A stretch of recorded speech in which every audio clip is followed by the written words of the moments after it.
প্রত্যেকটা কথা লাউহে মাহফুজে লেখা আছে, এমনকি আপনার কার সাথে বিয়ে হবে সেটাও, কয়টা বাচ্চা কাচ্চা হবে সেটাও। তাই এত অস্থির হওয়ার দরকার নাই, রিজিকে যা আছে আসবে ইনশাল্লাহ। লেখা যদি হয়ে থাকে আসবে না, আসবে ইনশাল্লাহ, সবর।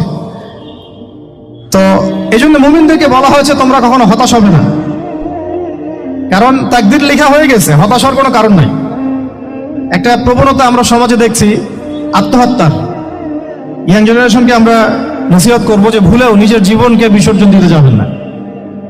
আল্লাহ রাব্বুল আলামিন আপনাদেরকে সৃষ্টি করেছেন তার ইবাদত করার জন্য এবং তার জমিনে তার দিনটাকে প্রতিষ্ঠা করার জন্য। খেলায় খেলায় আপনার জীবনটা নষ্ট করবেন না, ঠিক আছে ভাই?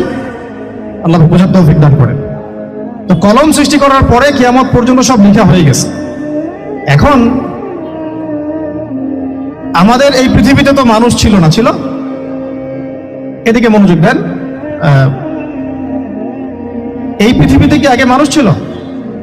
এই পৃথিবীতে আগে কি ছিল তাহলে বলেন? হ্যাঁ, মাশাআল্লাহ। এই পৃথিবীতে আগে কি ছিল? এখন ওরা নাই। সবার সাথেই কিন্তু একটা করে আছে, কমপক্ষে কয়টা করে?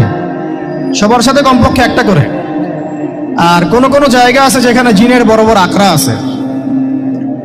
পৃথিবীতে যে জায়গাগুলো থেকে ইসলাম বিরোধী অপতৎপরতাগুলো চলে, ওখানে জিনের আকড়া বেশি হয়। কথা বুঝতে পারছেন?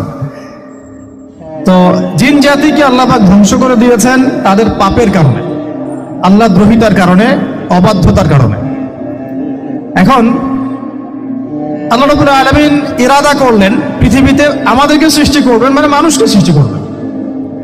আল্লাহ পাক তার সমস্ত ফেরেশতাদেরকে একত্রিত করলেন। ঘটনাটা কিন্তু খুব ইন্টারেস্টিং। আমি জানি এখানে ওলামায়ে কেরামও আছেন, তবে আমি সবার জন্য প্রযোজ্য হয় এমন কথা বলারই চেষ্টা করছি, কারণ অনেকে হয়তো এগুলো নাও জানতে পারে।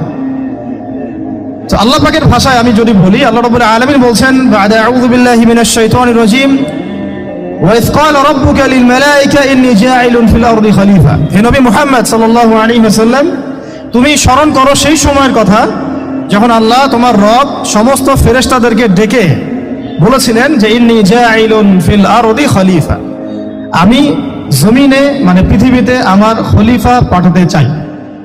কি পাঠাতে চাই? আরো জোরে বলেন। আল্লাহ পাক বলেননি পৃথিবীতে মানুষ পাঠাতে চাই, পৃথিবীতে নতুন কোনো মাখলুক পাঠাতে চাই। আমাদেরকে আল্লাহ পাক সম্মানের শব্দে সম্মানিত করেছেন, বিশেষায়িত করেছেন। আমাদেরকে বলেছেন আমরা আল্লাহর খলিফা, আমরা আল্লাহর খলিফা।